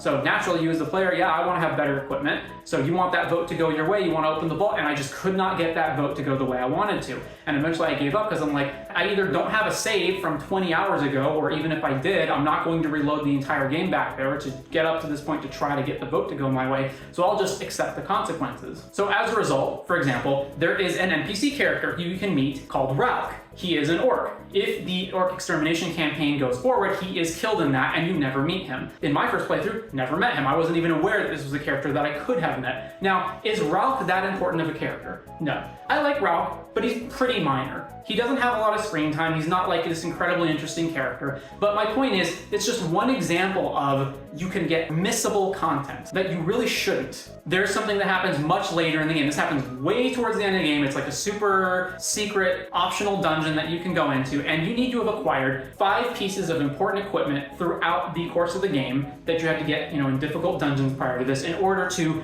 beat and unlock the final thing in this dungeon. Now, this dungeon is one of the hardest parts in the game. It's filled with a bunch of optional bosses that are super tough. You have to learn all kinds of things in order to beat them, and so I spent probably well over an hour in this dungeon killing these bosses, get to the end, and then the game tells me you only acquired 2 out of the 5 pieces that you need, so you can't complete the dungeon. And what a blue balls anticlimactic thing that was, and this was a part of the game where I was legitimately frustrated. Why am I even able to go to this dungeon if I can't complete it if I haven't gotten those items? And these items are really hard to get. Like, I really don't know how you would have figured out how to get all of them without reading a guide, or just playing the game over and over until you figured it out. And this is my biggest problem with the choice and consequences in the game, which is that the choice and consequences, it's not really about did you go through route A or B, it's more did you get more or less content. So here's an example of choice and consequences done right. In the game Disco Elysium, one of the first things that you do is you are this drunken cop who stumbles out of your hotel room and you meet a pretty lady in the hallway and you can choose to hit on her. Now, Disco Elysium is a game based on dice rolls. And I don't remember the exact percentage, I think you have like a 50-50 shot of succeeding or failing in your flirting. And the thing is that the flirting badly, is actually the more entertaining and funnier outcome of this interaction. In fact, if you go and you look at Disco Elysium reactions from the people who've played it, this is usually the first thing that you'll find.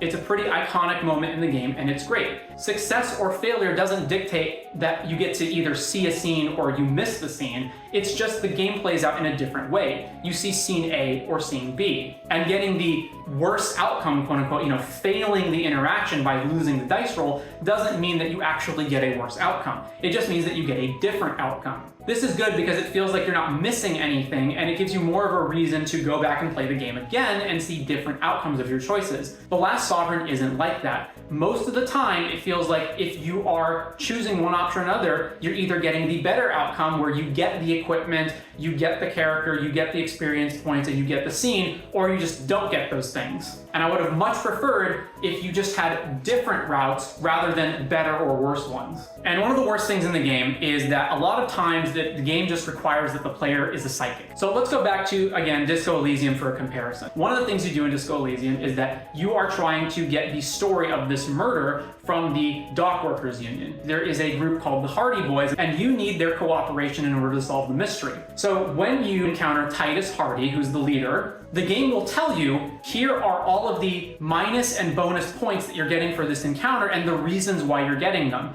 You appeared weak at first, so he's less likely to listen to you. Maybe you did something that helped out the community, so he's more likely to hear you out. This is a direct show of the player took actions that made differences in this encounter, and the game is telling you which of those actions mattered and how. Last Sovereign is much worse about giving you feedback in that regard. In fact, there are lots of hidden variables going on behind the scenes that you are never privy to. For example, let's say you do things like you make investments or you defend areas from enemies, and so you improve the infrastructure of a country. So the country score goes up. Therefore, maybe you're able to develop the country more. Maybe the leader of the country is more sympathetic to you, etc. But you, the player, are never aware of this. These are all just invisible background variables, and you just have to intuit that this stuff is happening or just make a guess that it is. You're very rarely given concrete, easy to understand reasons to perform one action over another, or to even understand what the consequences of those actions were. There's so many choices that you make, and they're so nebulous as to what they will cause to happen,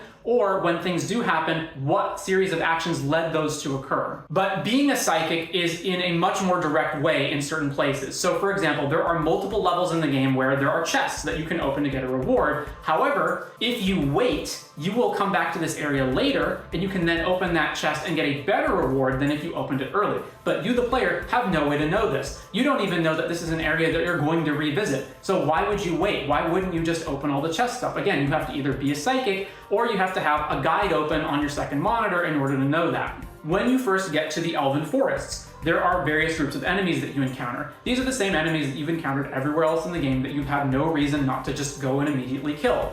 Among those are a bunch of wolves. However, if you skip all of these fights and you go to the top of the screen and you meet one of these elf characters there, they say that, oh, humans have no respect for the forest and wildlife, and that you should kill the, evil flower enemies but leave the wolves alone because they're just innocent woodland critters. But you don't know that. The character's at the top of the screen. So why wouldn't you just kill all of the enemies immediately, encounter this character, and then find out that you screwed up and have to reload? And that's exactly what I did on my first playthrough. Why isn't this character just at the very beginning, and so that you immediately interact with them and learn that? There is a dungeon encounter that you go to about midway through the game where you are tasked by the Merchant Guild to clean up this port that has been infested by monsters. So this port has a bunch of various encounters, and you can technically engage in the encounters in any order you want, but why wouldn't you just go and fight the enemy that's the closest to you when you get to this screen, and then work your way up the map? The final encounter has a group of extremely high defense enemies. This is an encounter where you're going to need a bunch of MP in order to successfully win the encounter. Your basic attacks are not going to be enough to get through it. But by the time you get there, you might have run out of MP. In fact, there are MP draining enemies in the earlier encounters. So you might fight all of these enemies,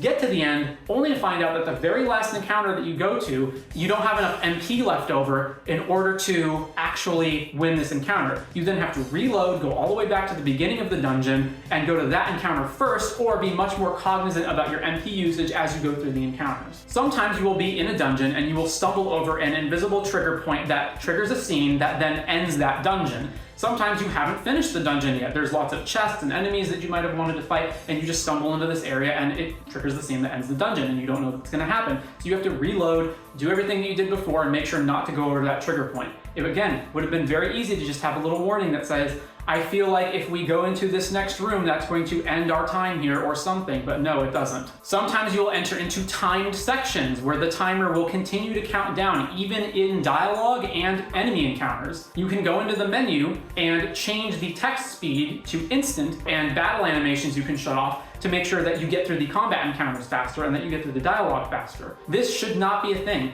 First of all, this is not something you've had to do at any point previous in the game. There's no intuitive reason why you should have a timer that's affected by outside the game menu options that affect how you experience the game. Maybe I like seeing the battle animations. Maybe I like reading the text as it scrolls across instead of all at once, which I do. Why do I have to go and change those things to get around the timer so that I'm more efficient at these time sections? Why can't the timer just pause when you're in dialogue or combat? And then if that makes it so that you have too much time, just reduce the overall time to match. Some choices are just objectively better than others. I mean, there's times where you have multiple companions and they want you to do different things. Maybe you should attack the enemy, maybe you should spare the enemy. And so your relationship points with them are going to go up and down. And it's a trade-off that you can make. Maybe you want to make this choice because you're role-playing and you want to make a certain moral choice or not. Maybe you want to improve your relationship with this one character at the detriment to another. And these are trade-offs that you can make. But sometimes the points are just straight up better for choosing one thing than another. And again, you as the player don't know that unless you're looking at a guide. Sometimes you're given warnings about things and sometimes you're not. Like that chest example before. There are times where you will go into an area and it will say, I feel like if we leave this chest alone, we'll get something better later. So why doesn't it tell you that all the time? A lot of times, even when you're given information, it lacks any context to help you actually make an informed decision. So for example, sometimes it will literally tell you, here are all of the characters that we are trying to influence in this politicking segment, and here are their scores with us, right? We have 4 influence with this character. We have 7 influence with this character. What does that mean? Is 4 a lot lower than 7, or is it only a little lower? Is 7 a lot of influence or a little influence? What do these points actually translate into? One of the worst things you can do in the game is completing enemy encounters or side quests prior to recruiting another party member. So let's say you show up in a new town and there's a whole bunch of different activities you can do, one of which is recruiting a new party member. You may not even be aware that that's an activity that you can do, But regardless, you have all these different options. You want to go complete the side quest, you want to go fight these monsters. If you go and you complete the side quests and fight those monsters first, the XP that you gain by doing so is not shared with any party members that you haven't recruited yet. So you might spend an hour, 2 hours doing that. Then you go and you recruit this party member and you go, fuck, now I either have this character who is permanently at less experience points than they should be, or I have to reload 2 hours ago, go and recruit the character first, and then do all of those activities. Again, why isn't this either made explicit so that you absolutely know you should go recruit this person right now before you do anything else, or just make it so that you straight up can't do anything else before you recruit them, or just have it be that any experience that you gain prior to recruiting the party member, they just get. Yeah, it doesn't make sense, but it's for the benefit of the gameplay. Also, in regards to hoarding stuff instead of selling off any excess equipment that you have, a lot of times, at least early on in the game before I learned better, I would sell off excess equipment that I didn't need. So I've got my party, I have them all outfitted with all the best equipment already, and then I have these like trash lower tier weapons that I was using earlier, but I don't need them anymore, I'll just sell those off. And then you acquire a new party member who comes either with no equipment already intrinsically attached to them, or the equipment that they have is worse than the stuff that you just sold off, and you accidentally screwed yourself. And so as a result, you hoard everything. Here's one example. At one point in the game, you acquire these elemental charms that supposedly give you like resistance or immunity to certain elements. So I have this, ice elemental charm. I don't particularly have a reason to use, but I also don't want to sell it off in case, what happens if I'm fighting like some tough boss enemy later and they've got ice attacks and this is the only thing that's going to let me defeat them. Now, actually, what happened is that I never needed to use this charm, but I didn't know that, so I just never sold it. And again, so summing this all up, a lot of times it feels like you can't play this game properly unless you have a guide open on your second monitor. There are so many things, from suboptimal decisions to consequences of your actions that are not intuitive, to hidden variables in the background. So personally, on my first playthrough, I eventually realized that I was probably going to need a guide in order to understand what was going on, but I don't want to just follow a step-by-step set of instructions on do exactly this and that and don't do anything else. So what I would do is I would go through the game, and like when I was presented with a choice, I would think about what choice would I make here, and then I would go check the guide to make sure I wasn't making the wrong decision. And as a result of making the wrong decision at multiple points in the game, there were things that I just couldn't finish by the end of the game. So at the end of the game, there's, for example, Lanine's quest. This gets stuck at 85% for me, and I, no matter what I did, could not finish it. Also, Vala's quest. She has a quest that you go on that involves getting influence with a bunch of different countries, and I just couldn't complete it, no matter what I did. There were other quests that I could complete, but I couldn't complete them until way after I should have completed them. There were things, for example, that would have helped in earlier encounters, but I didn't get around to actually finishing them until after those encounters had already ended.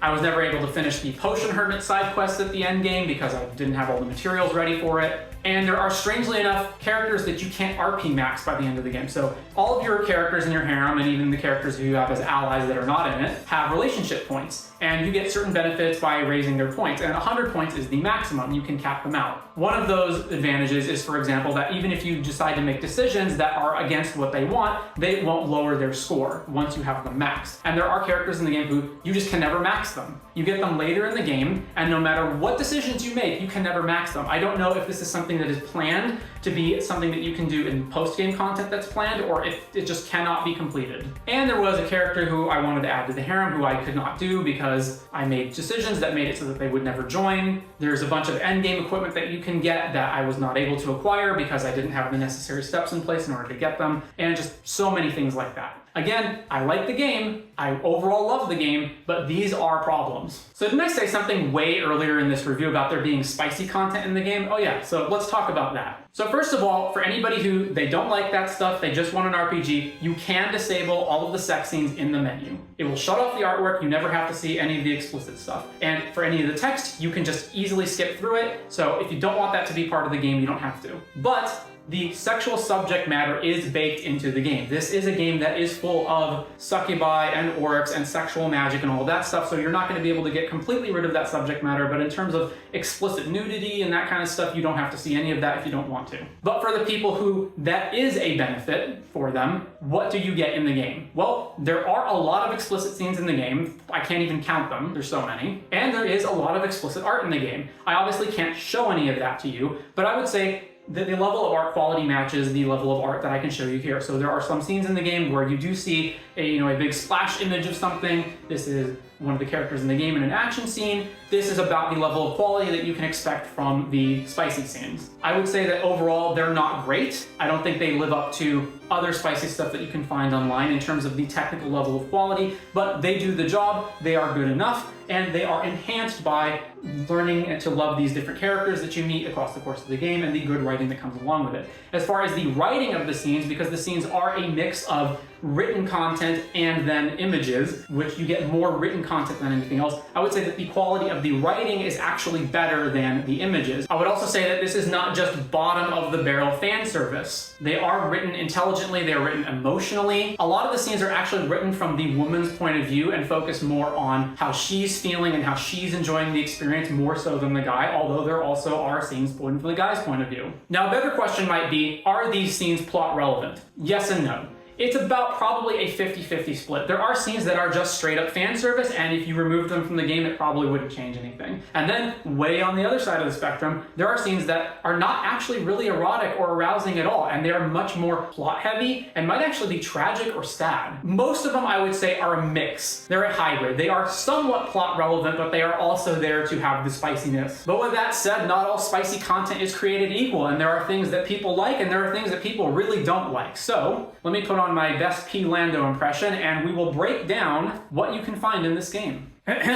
Hello, I am Professor Ami, and I'm here today to talk to you, class, about PTSD. What is PTSD, you ask? Well, I'm glad you asked that question. I will break it all down for you. We are here to learn. So PTSD, of course, stands for the P-tag sexual diagram. This is the various tags that we men of culture see when we go to our various favorite spicy sites. And of course, we don't know whether we're going to like these spicy content until we know which of these tags are among them. Some of this stuff is our jam, and other stuff is things that we run away from. So the diagram we start in 4 layers, going from the top, from non-offensive to run away at the bottom. So at the top of our diagram, we have vanilla, straight up vanilla, or just other tags that people might be interested in that are not offensive to anybody. Things like, basic love between 2 committed couples in a relationship, basic missionary, all the way to, lesbian, big boobs, MILF, etc. These are the tags where they might be various interest levels by different people, but they're not really going to be offensive to anyone. At level 2, we have the more niche flavors. In this case, I think a good encapsulation of this is feet. So there are some people that are going to be really into this, and other people that are not going to really care. But they're not necessarily offended by it. It's just not their jam. So our third layer here is where we get the red flag layer. This is where we're going to get the tags that, like our second layer, some people absolutely love these things, and that's their jam, and if they know that it has this, that's the thing that they want to check out. And for other people, they're going to want to just run away. They are going to be repulsed by this and not want anything to do with it. And there's going to be a wide range of opinions here. Some people will just be okay with it, but not really like it that much. So this is where you get your stuff like incest, NTR, lolly, non-consensual, fuda, etc. So yeah, again, some people like this stuff, some people absolutely hate it. That's where we get this big chunk of the diagram from. And then down here at the bottom of the diagram, we have our danger zone, our run the hell away zone. So this is where you get your stuff like bestiality, scat, eroguro.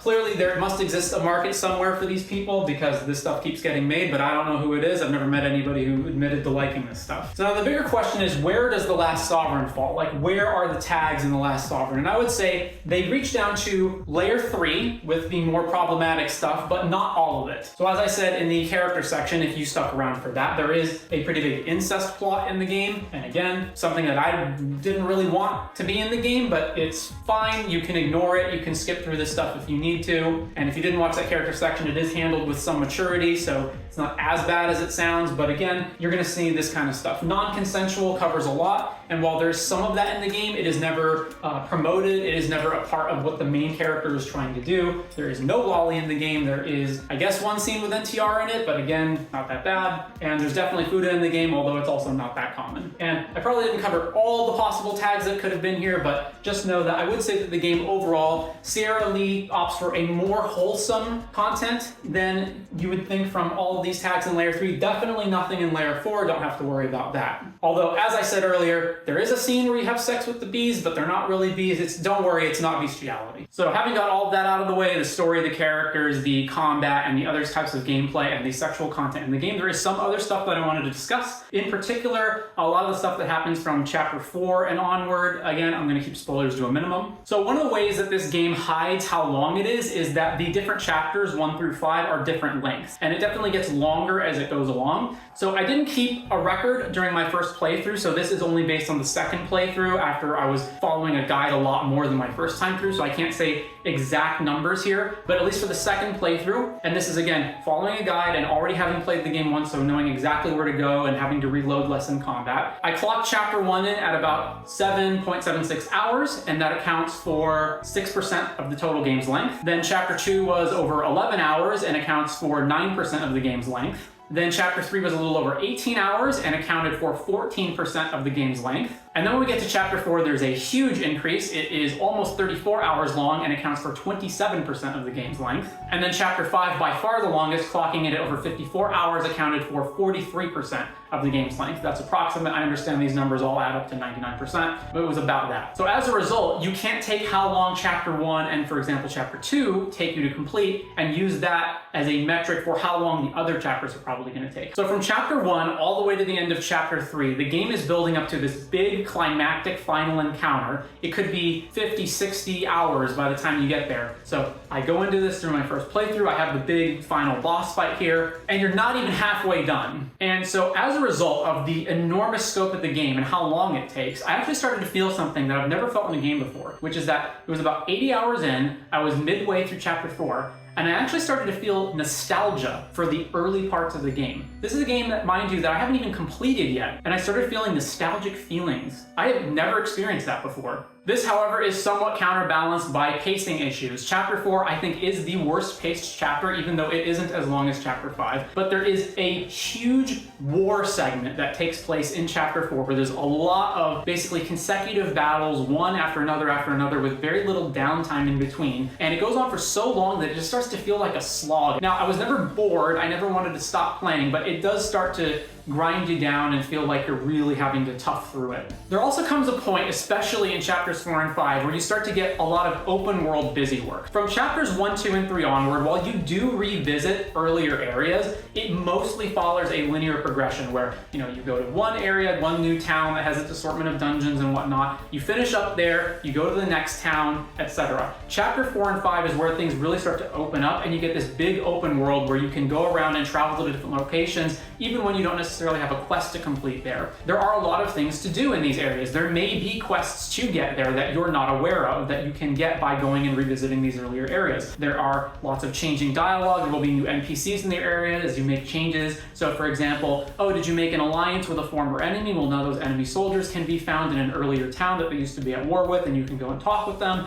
and you can talk with all of the local soldiers in the town and see, hey, what do you think now you're working with a former enemy? There's lots of things to do in this big open world. However, that doesn't mean that there's always something new to do in this open world. And as a result, you spend a lot of time running around trying to find where is new dialogue, where's a new character, where's a new side quest that I can go get. And sometimes you will just find the same repeated dialogue from NPCs, or you go to an area and there isn't anything new there. And this is where I think the game really could have benefited from having the floating exclamation marks. You go into an area, if a character has a new line of dialogue, it will show visually somehow that they do, like a big exclamation mark. It doesn't have to be exactly that, but some example. Or if there's an area that you can go to and there's a new side quest there, let me know. The game actually does a little bit of this very, very late into the game. You can inquire to one of your companions about, hey, what are some investments that I can make? And they'll tell you, there's potential new investment over here, there's an investment here that you haven't taken advantage of yet, although this doesn't happen until way later, after you already could have been running around and trying to look for investments. So I don't understand why it doesn't happen earlier than that. Really, the game could do a better job about telling you where new stuff is, where are new opportunities for you to get new dialogue, side quests, investments, etc.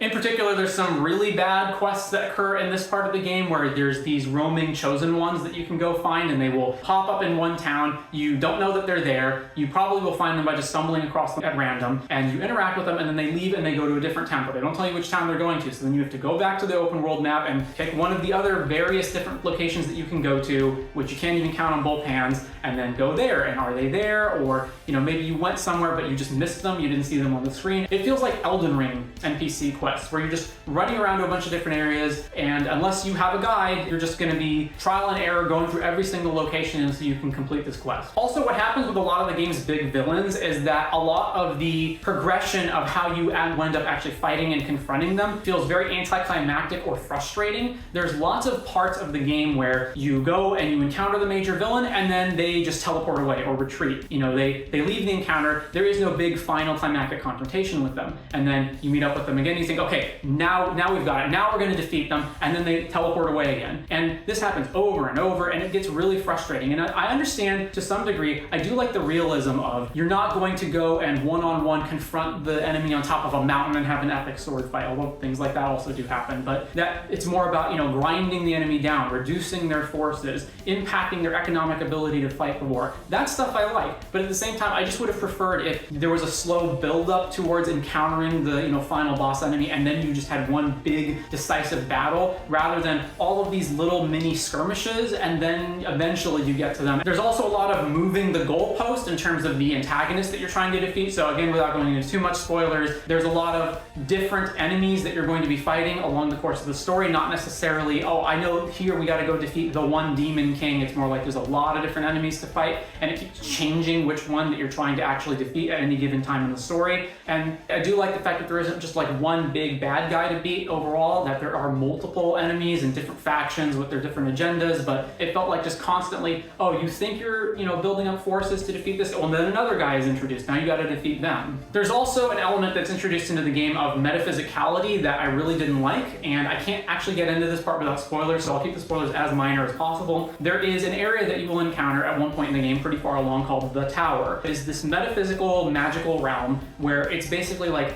a parallel or coexisting dimension with reality that reflects whatever reality that it's close to in some way, and it's basically described that there are these magical entities here and it affects reality, so if you make changes in the tower, you can affect changes in the real world. Problem is that once we move out of, you're in a real physical, real world location that has rivers and roads and navigable terrain, and there's different nations that are adjacent to one another, and you have trade routes and troop deployments, and you start getting into this metaphysical element where now we're changing the laws of reality and we're just magically affecting stuff with no actual tangible, really like graspable thing that we can interact with. It's all just this amorphous magical stuff in another realm. It starts to lose what makes it special. Like a lot of the game has to do with economics, trade routes, alliances, supply lines, and that just all goes out the window once we get to the metaphysical elements. And then there's also this element of fate or destiny that's introduced, where there's this idea that like fate or destiny is an actual real thing in the world, and different people have different fates or destinies that determines or at least heavily influences the trajectory that they go in life, you know, whether they survive or not. And I really don't like this. I feel like it robs characters of agency when you say there's just amorphous magical element in the background that doesn't really have anything to do with the choices that you made in life, but it's just this magical element that's totally outside of your control. And they even undermine this by saying that, well, even with fate and destiny, sometimes things are just random anyway, and even people with, you know, strong fates still die and people with weak fates still survive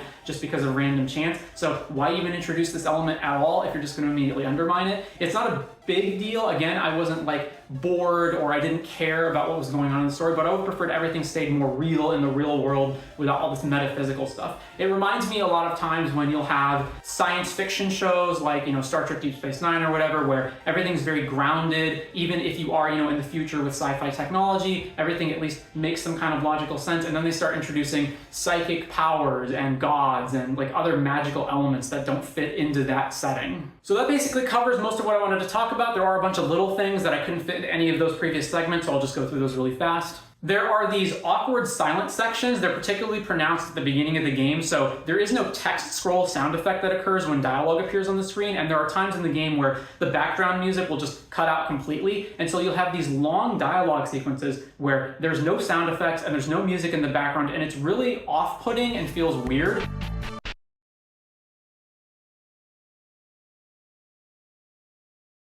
And it's especially bad that it's at like the very beginning of the game. It didn't make me like want to quit or anything, but I could see someone definitely getting to that part of the game, and if they weren't hooked already, having these long stretches of awkward silence would definitely be very off-putting. In fact, in my recorded playthrough, my no commentary playthrough that I have on my other channel, I deliberately inserted more background music into those scenes just because they go on for so long with no sound.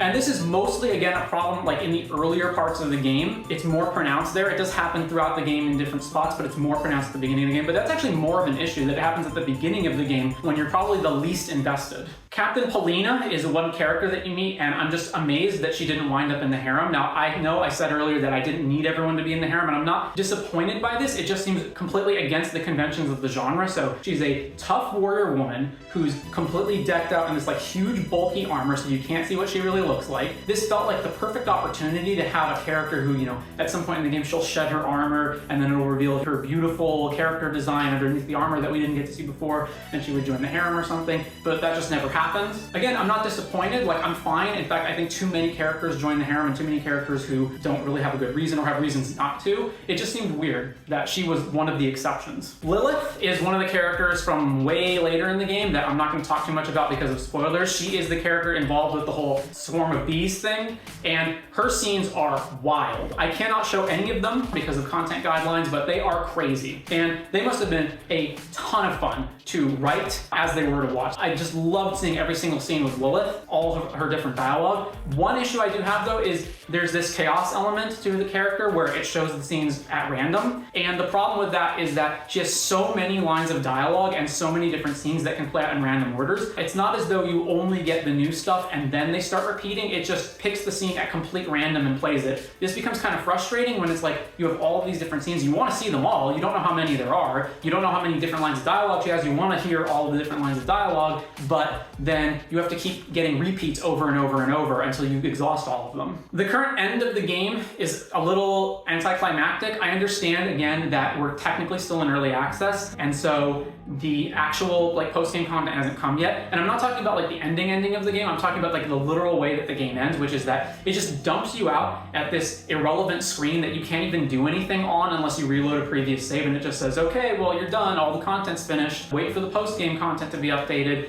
And this, I felt like, was a really big missed opportunity. You just finished this huge epic journey that took you probably over 100 hours to do. You've been on this incredible saga with all these characters. This is a great opportunity for, boom, smash to credits, play, hype music, and instead you're just dumped out into this like, oh, I guess the game's over, and quit and go back to the Windows screen now. In fact, even in my no commentary playthrough, I even edited in a smash to credits thing.